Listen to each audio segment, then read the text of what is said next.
اس کے دوست نے کہا چھوڑو بھائی، اسے اب کتنا تنگ کرو گے، چھوڑ دو. لیکن اسحاق نے کہا نہیں، میں اسے نہیں چھوڑوں گا، تکلیف پہنچاؤں گا. شیخ طاہر نماز پڑھ رہے تھے، یہ دونوں مسجد میں داخل ہو گئے. نماز پڑھنے نہیں آئے تھے، دعا پڑھنے نہیں آئے تھے، لیکن ایک خطرناک کام کرنے آئے تھے. ایک مومن بندے خدا کو تکلیف دینے آئے تھے. سلام کرتے ہیں، شیخ طاہر جواب دیتے ہیں. اس کے بعد یہ اسحاق شیخ طاہر سے پوچھتا ہے جناب شیخ طاہر، ذرا آپ یہ تو بتائیے آپ کی مالی حالت کیسی ہے؟ میں نے تو سنا ہے آپ کا بہت برا حال ہے. شیخ طاہر کہتے ہیں اللہ کی رضا پر راضی ہوں. شیخ طاہر کو اسحاق کہتا ہے کیا ہمیشہ شیخ طاہر کے مزے ہو سکتے ہیں؟ ارے شیخ طاہر، تم ہمیشہ مجھے تکلیف پہنچاتے تھے، انگوٹیوں کو سستا بیچتے تھے، زائرین کو تم مدد کرتے تھے، لیکن مجھے نقصان میں ڈال دیے تھے. اب دیکھا تم خود نقصان میں پڑے ہوئے ہو، کوئی زائر تم سے خریدنے نہیں آ رہا. تو شیخ طاہر نے جواب دیتے ہوئے کہا کیا میں زائرین کو کہتا تھا کہ صرف آ کر مجھ سے انگوٹیاں خریدیں؟ وہ خود میرے پاس آتے تھے. اور دوسری بات یہ کہ تمہارے پاس تو دکان ہے، جو دکان تم نے بنا رکھا ہے، اس دکان کے لحاظ سے تو تمہیں میرے خیال میں نقصان نہیں ہونا چاہیے. پھر بھی تم آ کے باتیں کرتے ہو، پھر بھی آ کے توہین کرتے ہو. جناب زائرین آتے تھے مسجد میں اور مجھ سے خریدتے تھے، میرا کیا قصور؟ تو اسحاق کہتا ہے ہاں میرا دکان ہے، زائرین مسجد میں آ کر تم سے خریدتے تھے، لیکن تم نے مال کو سستا اتنا کر دیا، اچھا مال اور سستا مال، تو ظاہری بات ہے سب آ کر تم ہی سے خریدتے تھے. شیخ طاہر چپ ہو کے چلے جاتے ہیں. اس کے بعد اسحاق شیخ طاہر کا مذاق اڑاتے ہوئے کہتا ہے ہاں شیخ طاہر، کہاں گیا تمہارا انصاف؟ انصاف تھا نا، انصاف کرتے تھے، زائرین کو مدد کرتے تھے، سستا اور اچھا مال دیتے تھے. اس کا نتیجہ کیا نکلا؟ اب تمہارے پاس کچھ بھی نہیں، تم فقیر ہو. شیخ طاہر کو تنگ کرتا ہے، اس کی توہین کرتا ہے. اسحاق کا دوست اسحاق کو کہتا ہے دیکھو اسحاق، تم دونوں ایک فیلڈ میں ہو نا، ایک ہی کام کرتے ہو، انگوٹیاں بیچتے ہو، تمہیں شیخ طاہر کو مدد کرنی چاہیے. اسحاق کہتے ہیں ہاں بھائی واقعی صحیح کہہ رہے ہو. تو اسحاق شیخ طاہر کے پاس آتا ہے اور کہتا ہے شیخ طاہر دیکھو میں تمہیں مدد کرنا چاہتا ہوں، میں تمہیں قرض دینا چاہتا ہوں تاکہ کہیں تم یہ نہ سمجھو کہ میں گندا آدمی ہوں. شیخ طاہر پوچھتا ہے کیا قرض دینا چاہتے ہو؟ تو اس کا جو دوست ہے اسحاق کا کہتا ہے ہاں یہ تو زبردست بات ہو گئی، لیکن یہ شیخ طاہر کیسے پیسے لوٹائے گا؟ تو اسحاق کہتا ہے میں زیادہ سود نہیں لوں گا، تھوڑا سا سود لوں گا. تو شیخ طاہر کہتا ہے سود یعنی ربا، سود حرام ہے، مال پر سود لینا، ربا لینا حرام ہے، جاؤ مجھے نہیں چاہیے. اسحاق کہتا ہے ارے جناب شیخ طاہر صاحب، میں مفت میں تو آپ کو ایسے ہی پیسے تھوڑی دے دوں گا، ضرور کچھ نہ کچھ تو اوپر سے لینا پڑے گا نا. تو شیخ طاہر کہتے ہیں نہیں مجھے ربا اور سود والے پیسے نہیں چاہیے، جاؤ. تو اسحاق کہتا ہے ٹھیک ہے میں چلا جاتا ہوں.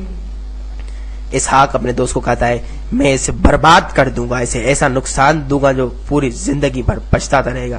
اچانک ایک یتیم بچہ روتے ہوئے شیخ طاہر کے پاس آتا ہے اور رو رو کر کہتا ہے جناب شیخ طاہر صاحب، میری بہن چھوٹی بہن شدید بیمار ہے، ڈاکٹر کو ہم نے بلایا ہے. تو شیخ طاہر نے کہا پیسے کہاں سے لائے؟ تو یہ بچہ روتے ہوئے کہتا ہے ہم نے قرضہ لیا.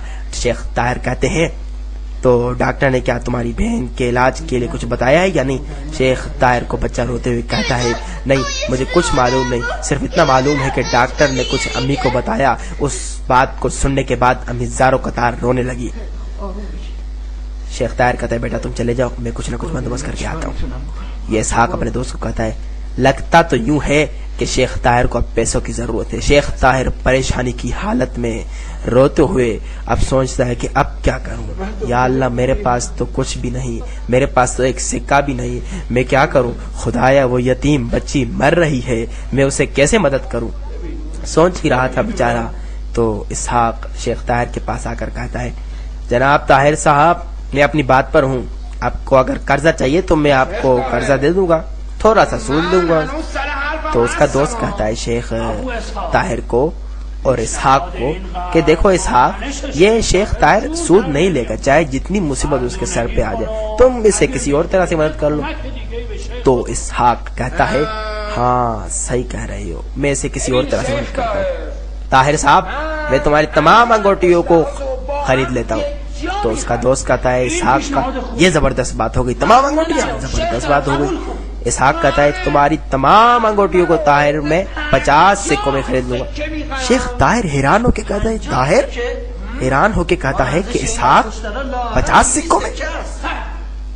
میری انگوٹیوں کی تو کم از کم 200 سکوں تک قیمت ہے۔ تو پھر اسحاق بہانے کرتا ہے کہ بھائی تمہاری کوئی انگوٹیاں یہ سب گندی ہیں، یہ کھٹارا، یہ وہ بہانے بناتے رہتا ہے۔ طاہر کہتا ہے کہ اسحاق تم ہی تو کہتے تھے کہ میری انگوٹیاں زبردست اور بہترین ہیں، اب تم بہانے لا رہے ہو، ان کی 200 سکے تک قیمت ہے، تم 50 سکوں میں خرید رہے ہو۔ اسحاق بہانے لاتے رہتا ہے، کہتا ہے کہ تمہاری انگوٹیوں کو بنانا پڑے گا، یہ کرنا پڑے گا، بڑا کام ہے، 50 سکوں سے زیادہ اس کی قیمت ہی نہیں۔ شیخ طاہر بیچارہ جو مجبور تھا، اس یتیم بچی کو اسے مدد کرنی تھی، اب کیا کرتا؟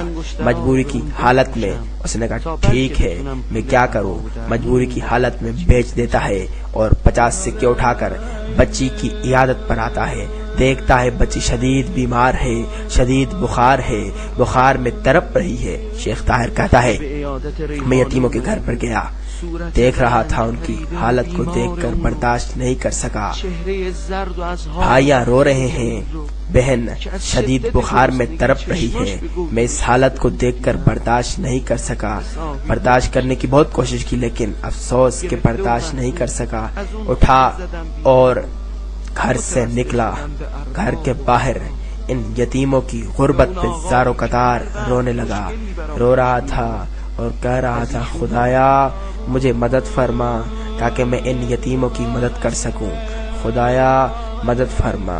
اب یہ شیخ طاہر روتے ہیں، زاروں قطار روتے ہیں۔ شیخ طاہر کہتا ہے کہ میں گھر سے نکل کے رونے کے بعد مسجد کی طرف جاتا ہوں،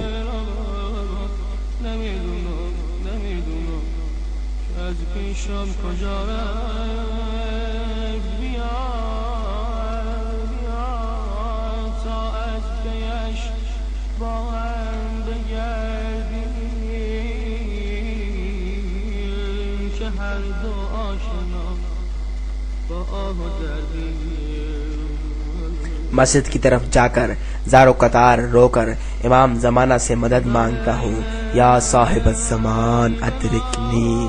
پھر اس کے بعد ڈاکٹر کو لاتا ہوں تاکہ بچی کا علاج کرے۔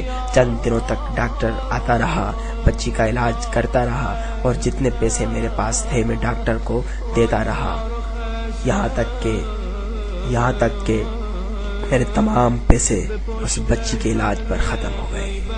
اب میں کیا کروں؟ ان یتیموں کی کیسے مدد کروں؟ خدایا میں کیسے ان غریب اور یتیموں کی مدد کروں؟ اب تو میرے پاس کچھ بھی نہیں۔